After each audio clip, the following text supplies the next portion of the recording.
All right, what's going on? So, I have a few moments and I just wanted to talk about something that a lot of people have been talking about and, not realizing how to leverage the equity in your home, right? But more importantly, is what to do with that equity. There's a lot of people who may be sitting on equity. We know from the past few years, interest rates were lower, they were down, especially during COVID, and a lot of people are sitting on a lot of first mortgages at a really good rate. And so you haven't did anything, and now you're sitting there with a lot of equity. And a lot of people don't necessarily want to sell their house and move into a new home at the higher purchase prices today and the higher interest rates today, looking at what those mortgage payments look like. So a lot of people are wondering, so what do I do then? How can I still move myself forward? How can I get an advantage of the asset I have, my home, and maybe put myself in a good position without possibly selling or kind of jumping into, the newer rates where they are today, and still how to purchase and move in this market. So one of the things that a lot of people just simply need to understand is that, yes, if you're sitting there with equity and you don't necessarily want to, maybe move that first one or anything like that, move your first mortgage, there are some situations where, for example, you can look at, for one of the things is looking into a equity line of credit, or a HELOC is what they call. So it's a second mortgage on your home. But what I always like to say and what I always like to do is taking a look at that equity, but leveraging it to get another asset. Okay, assets over liabilities.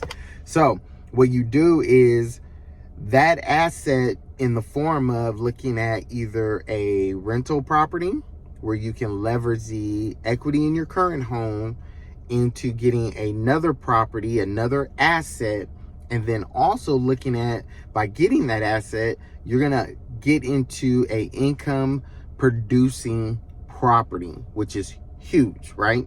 You get income, you're generating revenue, you're generating income, and you have another asset while leveraging the equity in your current home.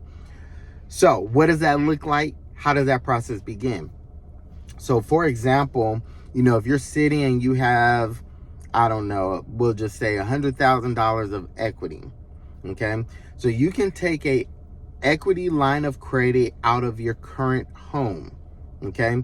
Now, yes, is that going to be attached to a payment? Absolutely. But the point is that you're gaining what you gain by leveraging just $100,000. You now can take that and get an asset, 3 or 4 times more than that $100,000. So what that means is that, so you take $100,000. Now, $100,000, and if you're looking at a property that's worth $500,000, $100,000 is 20% down. Now, why is 20% a deal? Because usually in most cases, when you look to get investment property, typically you have to put down at least 15 to 20%. But if you're leveraging the equity in your current home to use that 20%, now you're taking $100,000 and now you're getting an asset that's worth $500,000. So automatically you've already come into the plus, right? So that's a huge advantage to do. Now the goal is, once you obtain that new asset, right, the new home, the new investment property, the goal would now be, say, this property, what you're going to pay, that, yes, you're going to have a loan, roughly $400,000. So the property $500,000, you put 20% down, your loan's going to be $400,000. Now the goal is to get that asset and make sure your rent, that's where you got to look at your return on investment. You look at the rental property, you look at the market. You got to make sure your market is going to equal what you're going to pay for that loan, what the mortgage is going to be. So you get that loan. Now, what you charge in rent, you want to make sure you're able to make that income Plus, you got to consider, because remember, the home equity line is going to have a payment too. So that home equity line payment, it could be anywhere from, depending on your, the rates you give, the monthly payment on that $100,000 of equity, I don't know, probably $300 to maybe $400 or $500 a month, roughly, right? Because on a home equity line of credit, you're not paying the principal. It's going to be a lower interest rate. The payments on it are going to be lower, and it works as almost similar to a credit card, at least for the first 10 years, then it becomes fully amortized. We're going to talk about how to deal with that before it becomes amortized, so we'll get to that. But, so for example, you want to make sure you're on that new asset. You want to make sure that the mortgage payment, you want to make sure your rent is going to help cover the mortgage payment. Plus, if possible, depending on your market, you want to make sure it can cover the home equity line payment as well, okay? Or at least close to it as possible. Now, you say, okay, well, what about my income qualifications that I have to get this new property, to qualify for the new loan on the investment? So the great thing about that is that there are so many type of loans. In many cases, there's a loan that you can get to qualify for that investment income, where the rent, if you're going to get the rent on it, is going to be equal to the mortgage payment, then you actually don't need any income docs. So they're not qualifying you based upon your income. So you don't have to qualify for your mortgage and the new mortgage. But what they're saying, because it's investment, they're qualifying you based off of the expected rent versus the new mortgage payment. And if those are equal, or if the expected rent is higher, then all you need is 20% down, no income docs. So they have several loans that can tailor to help you get investment properties, and you don't have to income qualify necessarily for that investment property. Okay, so these are loans that are out there and available to people, but it's about how can you get into that. Well, leveraging your current home, you have the equity. Now you leverage that equity into getting something that's a income producing property. That 20% now gets you eligible to get those type of loans. And so once again, the great thing about it is that now you've taken $100,000, okay, of equity. So this is equity that basically your property has gained. So this is equity you're not paying, it's not coming out of your pocket. Equity now has flipped from $100,000 to now you have a property, right? That's $500,000. Remember, that's 20%. So now you have another asset at $500,000. You leverage $100,000 to turn that into $500,000 of equity of assets. Okay, so that's a great thing to have. And now that asset, you could look into a single family, especially here in California. You know what rents are. Rents in California, we know, are really, really high. So as long as you can get that rent, what you're going to get in rental income to be equal to that mortgage payment, then you don't even need income docs. So that's a great thing. But many people don't want to take their current home and get into a new home at a much, at the purchase prices they are now, with the rates they are now. They don't want to do that. But here's a way how you can still leverage the equity. So you keep your first payment at the mortgage. You're not changing that. You're just taking out a second mortgage. You're taking out a HELOC, a second. So your first is still going to stay at 2.5%, 3%, whatever great rate you had from a couple years ago, you still keep that. So these are the ways that we can still move through this market and move through this economy at the rates, and basically still manage to say, okay, how can I move? How can I leverage what I have without losing? Because I understand many of us don't want to lose that great rate we had due to COVID and when the market was really low. So we don't want to lose that, but how can I leverage it to still move forward and still obtain other assets and other properties? Because we all know that's what it's about in the real estate market, is getting more real estate, leveraging what you have, leveraging the equity, and then turning that into another asset. Okay, so that's real quick one way of leveraging that equity, getting into another property. And like I said, those loans are pretty awesome.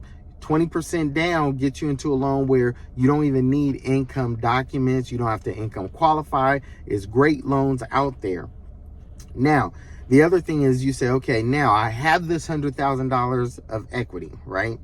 So now you're sitting there and you're like, okay, it's a 10-year period, typically.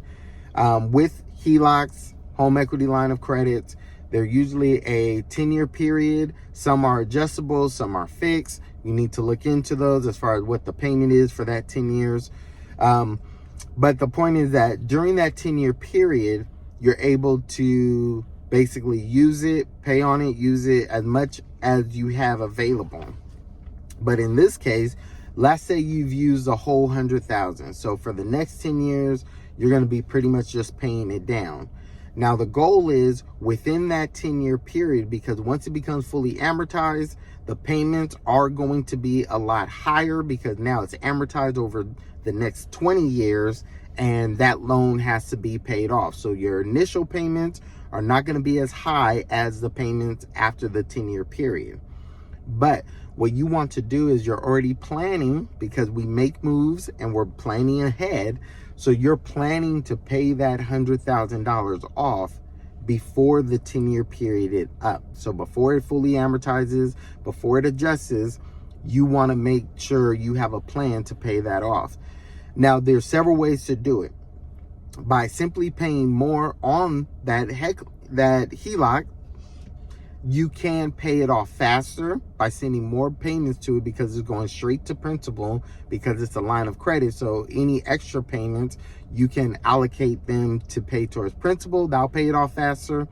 Or you can also now, because you have another asset, you can also leverage that asset within a 10-year period to pay off that first one. And now you have another 10 years. So essentially, 10 years from now, that investment property, depending on your loan to value, with investment property, loan to values, typically in order to pull out a HELOC are going to be a lot lower. So typically your loan to value has to be like 75%, usually 80%. So depending on your growth, depending on the market, you can look to investment to pay off that first initial 100,000. Now you have another 10 years. And once again, you're still leveraging equity, still leveraging the lower payments on a HELOC and going from there.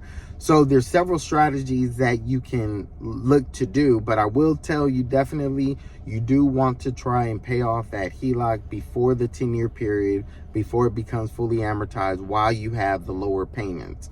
Okay, because those lower payments is what you're leveraging, and that's where you take advantage of flipping that and being able to leverage that and get another asset. Now, the other thing you can do, one thing I want to talk about too, is that people say, well, I don't want to be a landlord. I don't want to have to worry about tenants and, people coming in. I don't want to get another investment property and have this.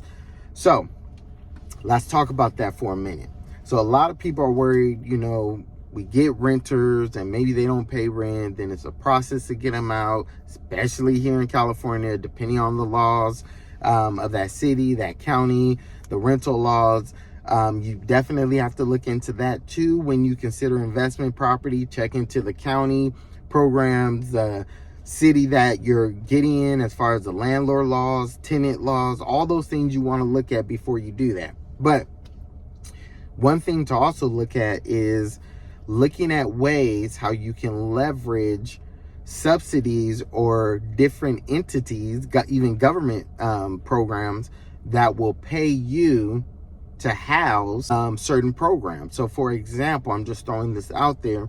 There are programs that, for example, depending on if you're providing shelter for a certain group, those of domestic violence situations, those who need housing, whatever it is, there are government programs that will actually pay you to house people in your investment property. So for example, if you have a multi-unit, you've leveraged your equity, you bought a multi-unit and you have so many beds and so many rooms available, there are government programs that will actually pay you to house and to be a part of those programs.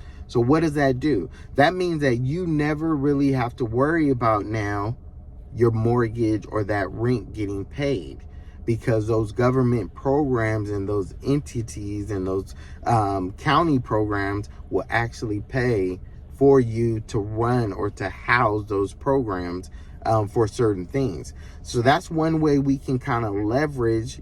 Once again, you've got an asset, and now you don't have to necessarily worry about having renters in and so forth and so on. The other thing, what a lot of people don't do, is just getting a property manager. Yes, they are going to take a portion of the rent. Yes, there's a fee involved. Yes, there's a cost involved.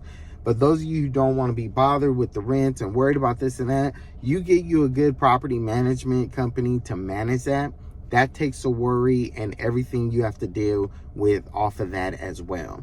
So there are other things, but the main thing is that getting another asset, leveraging your equity to now turn that into another asset, is always going to be the way to go. Remember, we always have to think assets are always a plus. Okay, they're always going to benefit us. They're always going to help us in the long run. And many times we're just not thinking about, well, if you have that equity. Oftentimes, I've been a loan officer for several years, and I've seen a lot of people use that equity into dumping things that are not going to bring you back cash. They're not going to plus your bank account. They're not going to help you out any further. They're all liabilities. When you start paying debt off with your equity, that's a liability. You've lost that money. It is not going to earn you money. There's nothing gained from that. When you pay off a car, that money is gone. There's nothing gained from it. I know people say, oh, well, I'm now don't have to make that $700, $800 payment. Once again, that's short-term thinking. That's here and now. That's a monthly basis. That payment's gone. I can save that money, right? But at the end of the day, what you have to look at is when you've taken $30,000 and you put it into something and you pay off that car for $30,000, $50,000, well, guess what? That car is never going to earn you anything back. You just threw $50,000 down the drain. You'll never see anything back from it. So we've got to start thinking that when you have equity, we have to look at, okay, where can I put this and let it grow? So in this case, what I'm talking about is we took $100,000. We just got a $500,000 asset. And like I said, I'm here in California, so I'm just going to tell you, $500,000 here in California. Now, in 3, 4, 5 years, that $500,000, okay, is an asset. Yes, the house, you bought it for $500,000, but guess what that's going to be worth in a couple years? So these are appreciating. That's what you want to get. You want to get something that is going to appreciate in value. So if you leverage your equity and you put that in something that's going to grow, that's when you have the win. That's what counts. That's when you're looking at things and doing things the right way. So it's just all about how we can leverage that. I understand completely that, there's a lot of equity that people are sitting on, and we're sitting there and we're like, oh, I have all this equity. I have this, I'm sitting. But if we're not realizing it, if we're not using it, it's never realized and it's not doing you any good. So we have to start looking at, okay, long-term play. How can I use this equity to leverage the equity and gain other assets? And an asset is something that is going to appreciate, something that is going to bring you value and money and returns, back in time. That's what you want to look at. So I just wanted to drop that real quick, talk about some of those things, and, just realizing, like I said, a lot of people leverage that asset, and guess what you can do? After you have that first asset, right? That first investment property, guess what you could do? Sit there, a year later, do it again. A year later, do it again. Because now we have multiple properties, we get into multiple homes, and those are some ways that you could do it. Listen, if you ever have any other questions, leave a comment. Let's talk, and talk with you later.